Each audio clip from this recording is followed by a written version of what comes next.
Ayan mga paksi, muli na naman tayo nag-cooking ngayon ng ulam natin tanghalian. Ayan. So nagluto nga pala ako ng ginisang sitaw, no? At yan, sinahogan ko ng baboy, no? Na hiniwa na parang bili. Ayan, so ginisa ko lang yung sitaw dyan, saka yung pangsahog natin na pork belly. Ayan.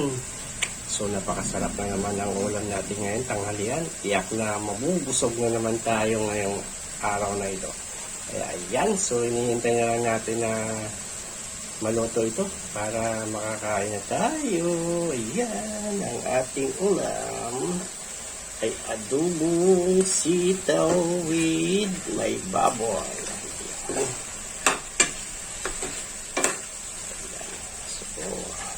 Napakasarap na ulam ito mga paksi.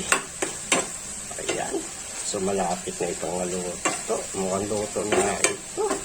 Ayan. So parang pwede na tayo kumain siguro mga paksi.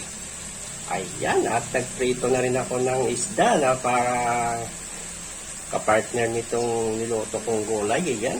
So ayan. Yummy na naman ang ulam natin tanghalian ito.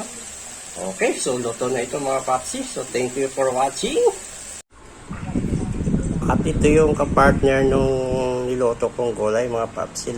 Nagprito ako ng tilapia saka isdang hasa-hasa. Ayan, ang kapartner ng gulay nating ginisang sitaw. Yummy.